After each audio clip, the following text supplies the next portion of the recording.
Hello and welcome. Today we are diving deep into the 20th century in Britain. We're talking about 100 years of protest, of conflict, and ultimately of change that totally transformed the country. This is really the story of how ordinary people fought for extraordinary rights, from the right to vote to the right to fair pay, and even the right to just feel at home in your own street. So here's how we're going to break it down. First, we'll look at the absolutely dramatic fight for women to get the vote. Then, we'll jump into the massive clash between workers and the government during the general strike. After that, we'll explore the challenge of building a new, multicultural Britain after the Second World War. We'll see how all those tensions eventually just exploded. And finally, we'll ask, what does all this mean for us today? What's the legacy of all this protest? So, let's start at the beginning of the century. Our story kicks off with one of the first and most famous battles of them all, the long and often incredibly bitter campaign for women's suffrage. All right, so the word is suffrage. It sounds a bit old-fashioned, but it just means the right to vote. And at the start of the 1900s, that simple right was completely out of reach for half the population. Now, there had been some progress. Things like the Married Women's Property Act meant women could actually keep their own money after marriage, which was a big deal. But when it came to a general election, to having a say in who ran the country, they were completely shut out. And that fundamental unfairness was about to be challenged. Big time. Now, the movement to get the vote wasn't just one big happy group. It actually split into two very different camps.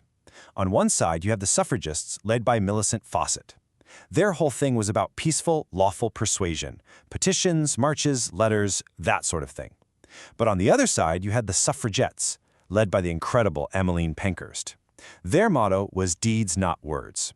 They believed that just asking nicely had gotten them nowhere. It was time for direct action. And when they said deeds, they weren't messing about. Their tactics were designed to get attention, to shock the establishment. We're talking thousands of shop windows smashed, acid poured onto the greens of golf courses, post boxes set on fire. They even chained themselves to the railings outside Buckingham Palace. But the campaign reached its most tragic and now world-famous moment in 1913, when Emily Wilding Davison stepped out in front of the King's horse at the Derby. She gave her life for the cause, and that image became unforgettable.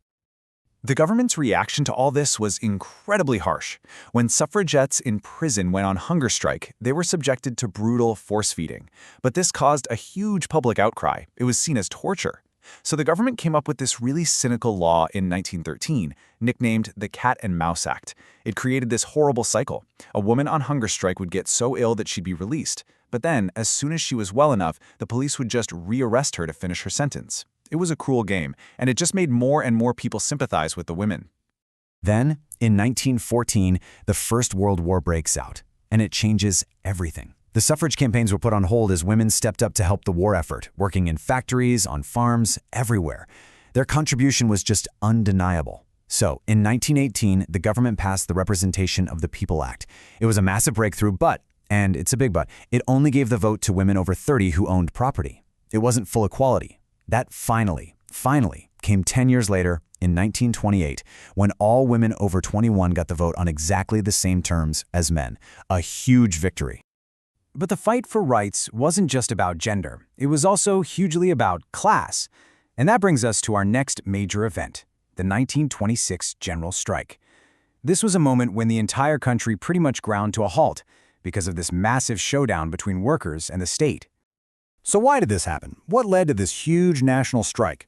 Well, after World War I, the demand for British coal just fell off a cliff. So the private mine owners decided to respond by cutting miners' wages and making them work longer hours for less money. Unsurprisingly, the miners refused. The government came in with a temporary subsidy to top up their wages, but once that ran out in April 1926, that was it. The fuse was lit. The Trades Union Congress, the TUC, called on workers from all over the country to go on strike to support the miners. Honestly, it was a mismatch from the very start. The government was ready for this. They used the Army and Navy to move essential supplies. They got over 200,000 middle-class volunteers to do the jobs of the striking workers, and they even published their own propaganda newspaper. The TUC, on the other hand, had massive support from workers in key industries, but they just couldn't compete financially. After only 9 incredibly intense days, the TUC was running out of money and had to call off the strike. The miners, they bravely fought on for months, but in the end, they were basically starved back to work and forced to accept even worse pay and conditions. It was a crushing defeat that really weakened the power of trade unions for decades. Okay, let's jump forward a bit. We're now in the period after the Second World War. Britain had to rebuild, and that didn't just mean new houses and factories. It meant building a whole new society. And that led to a new kind of struggle, the fight for a place, for a sense of belonging in a country that was changing fast. And this ship right here, the HMT Empire Windrush, which arrived in 1948, has become the great symbol of this new chapter. On board were hundreds of people from the Caribbean. They were part of what we now call the Windrush generation, and they'd been formally invited to come and help rebuild a nation that had been battered by war and was facing huge labor shortages. So why did they come? Well, there were some powerful reasons. The 1948 British Nationality Act literally gave citizens of the Commonwealth the right to come, settle and work in the UK.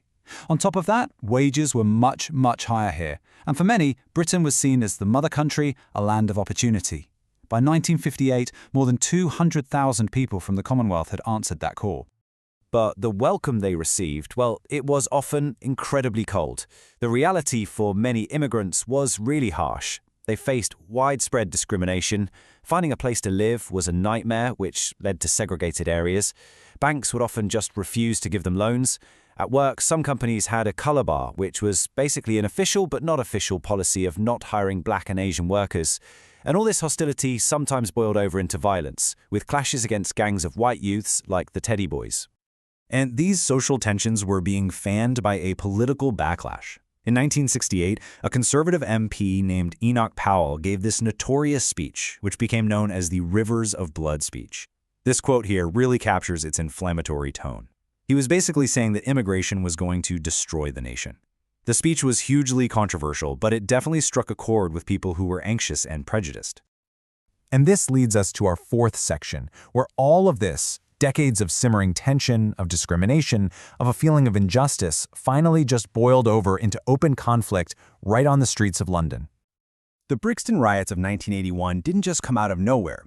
You can almost think of it like a recipe for a riot. The long-term ingredient, decades of discrimination. The medium-term ingredient, a really deep-growing distrust between the police and Black communities. The short-term factor, a nasty economic recession that hit areas like Brixton really, really hard. And the final spark that lit the whole thing up, a police operation called Swamp 81, which was basically a massive stop-and-search campaign that made the community feel like it was under occupation. And this number right here explains exactly why that distrust was so deep. Under a controversial law known as the Sus Law, which let police stop and search anyone they just thought looked suspicious, Black people were 8 times more likely to be stopped than white people. 8 times! That created this powerful, unavoidable feeling of being unfairly targeted. Just pause and think about that for a second. How would that feel when the very people who are meant to protect you, the police, instead feel like a force that is constantly harassing you in your own neighborhood? That's the feeling that was at a breaking point in Brixton. So after the riots, there was a big official inquiry called the Scarman Report. And its conclusions were, well, they were complicated, maybe even a bit contradictory. It did conclude that the riots were caused by complex social and economic problems, and it found that the Sus Law was used unfairly against Black men. But it stopped short of saying the police were institutionally racist. Still, it had to admit that trust between the police and the community had completely broken down, and one major result was that the hated Sus Law was finally scrapped. And all of that brings us to our final section, the legacy. What does all this struggle leave us with? Because as we're about to see, the battles of the 20th century didn't just end and get packed away in a history book. Their echoes are all around us today. Think about it. The fight for the vote was won. But in 2023, there was still a gender pay gap of over 14%. Women make up more than half the population, but only about a third of our members of parliament are women. And remember how the Scarman Report denied institutional racism in 1981? Well, 18 years later, the McPherson inquiry into the racist murder of the teenager Stephen Lawrence concluded that the Metropolitan Police was, in fact, institutionally racist. The past really is never that far away. The fight goes on, and it leaves us with this big, final question to think about. After a whole century of struggle, what does equality in Britain actually mean today? Thanks for joining this explainer.